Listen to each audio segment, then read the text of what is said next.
ایک کہانی عیار ٹھگ۔ ایک گاؤں میں دو بھائی رہتے تھے، بڑے شہر کے شور اور رش سے دور۔ بڑا بھائی ہوشیار اور چالاک جوان تھا، اس کا نام ٹگا خاں تھا، اور چھوٹا نہایت بیوقوف۔ ایک دن ٹگا خاں نے اپنے بھائی کو ایک بکری دی اور کہا کہ اسے بازار لے جائے اور بیچ دے۔ لہذا فخر محسوس کرتے ہوئے کہ اتنا بڑا منصوبہ اسے سونپا گیا ہے، وہ بکری کو اپنے آگے آگے لیے جا رہا تھا۔ وہ 4 یا 5 میل گیا ہوگا، تب اسے ایک دیہاتی ملا۔ اس نے اس سے کہا کہ کہاں جا رہے ہو اتنے بد نصیب کتے کے ساتھ؟ لیکن اس نے غصے سے جواب دیا، اوے بیوقوف، یہ کتا نہیں بلکہ دودھ دینے والی بکری ہے۔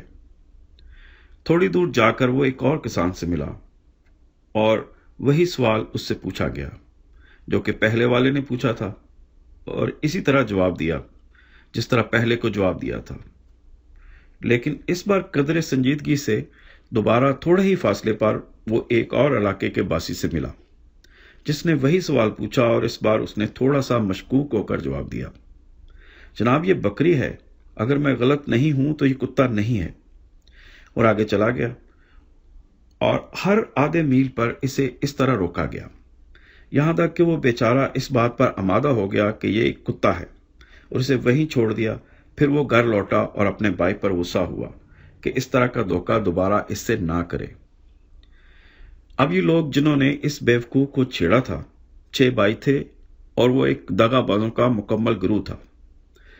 وہ بکری حاصل کر کے خوشی خوشی گھر گئے، اسے ذبح کر کے اس کی دعوت کھائی۔ ٹگا خاں کو سمجھ آ گئی کہ اس کے بھائی کو مجبور کیا گیا ہے، اور وہ بحیثیت طاقت و قوت والے انسان ہونے کے اس نے فیصلہ کیا کہ وہ اس کا بدلہ بھی لے گا اور سود بھی وصول کرے گا۔ اگلے دن وہ ایک بیمار گدھے پر سوار ہو کر بازار کی طرف روانہ ہوا، اور اس گدھے کو ایسا سجایا ہوا تھا جیسے ایرانی جنگی گھوڑا اس کو سجایا جاتا ہے۔ اسی گروہ سے وہ ایک ایک کر کے ملا جنہوں نے ان سے پوچھا کہ کیوں وہ اتنے بوڑھے گدھے پر بیٹھا ہے، لیکن وہ ہر ایک کو یہ جواب دیتا رہا کہ یہ گدھا نہیں بلکہ ایک بوچکی ہے۔ یہ جاننے کے لیے کہ بوچکی کیا چیز ہوتی ہے، چھٹے بھائی نے پوچھا، اور اس نے جواب دیا کہ جناب یہ ایک ایسا جانور ہے جو کہ 100 سال تک زندہ رہتا ہے اور ہر صبح ایک ڈیلا سونا گوبر میں نکالتا ہے۔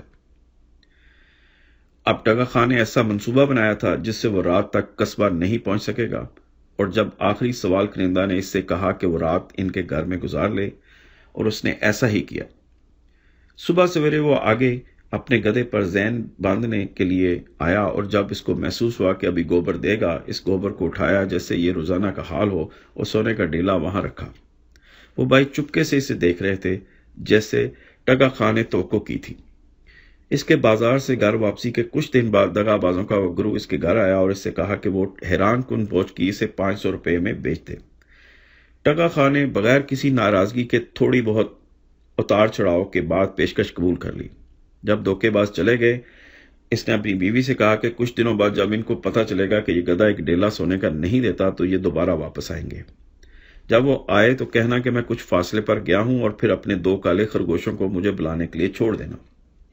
اب بیوی ایک سمجھدار عورت تھی، اور اگرچہ اسے اپنے شوہر کی ساز باز کا پتہ نہیں تھا، لیکن وعدہ کیا کہ وہی کرے گی جو ہدایات ملی ہیں۔ 1 یا 2 دن بعد جب وہ گروہ گھر آئے، ٹگا خاں نے خاموشی سے باہر نکل گیا اور اپنے ساتھ اپنے 2 خرگوش لے گیا۔ اندر داخل ہوتے وقت اس گروہ میں سے ایک بھائی نے کہا کہ تمہارا شوہر کہاں ہے؟ اور اس نے جواب دیا، وہ آج صبح مچھلی پکڑنے باہر گیا ہے، میں کسی قاصد کو بھیجتی ہوں۔ لہذا اس نے ایک خرگوش کو باہر کی طرف چھوڑا اور اس سے یہ کہا کہ جلدی بھاگو اور میرے شوہر کو بلا لاؤ۔ 1 گھنٹے بعد ٹگا خاں خرگوش کے ساتھ اندر آیا جسے وہ اپنے ساتھ بغل میں لے گیا تھا۔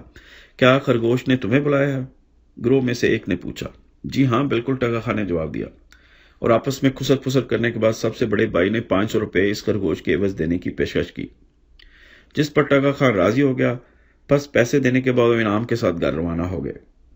جب وہ چلے گئے تب ٹگا خاں نے اپنی بیوی کو کہا کہ وہ 1 یا 2 دن میں دوبارہ واپس آئیں گے۔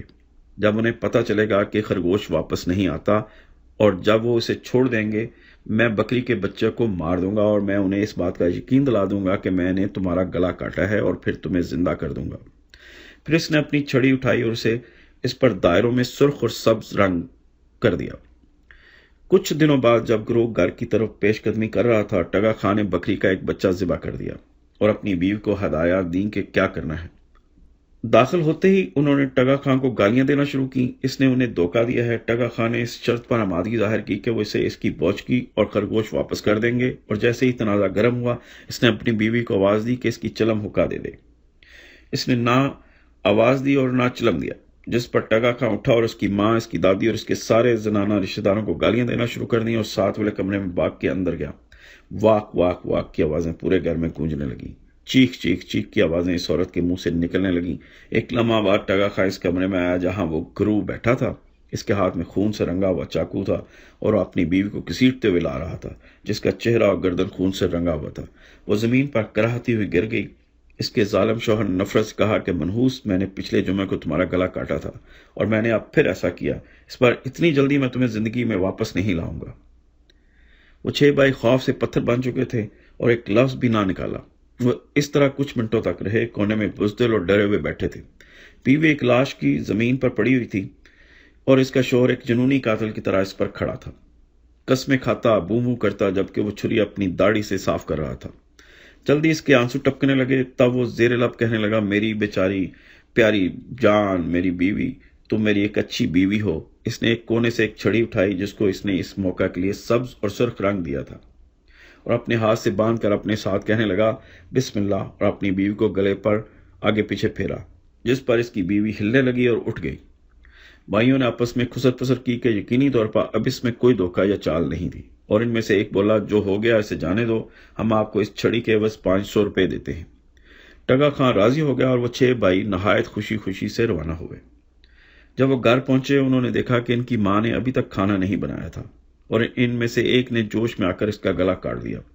لیکن افسوس، اس رنگدار چھڑی میں کوئی طاقت نہیں تھی، اور وہ بوڑھی عورت کبھی دوبارہ زندہ نہ ہوئی۔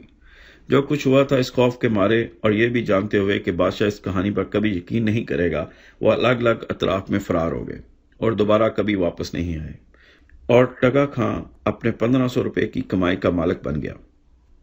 ہمیں کسی کو کسی بھی طرح کا دھوکہ دیتے ہوئے سوچنا چاہیے کہ ہمارے ساتھ بھی اسی طرح کا یا اس سے بھی بدتر دھوکہ ہو سکتا ہے۔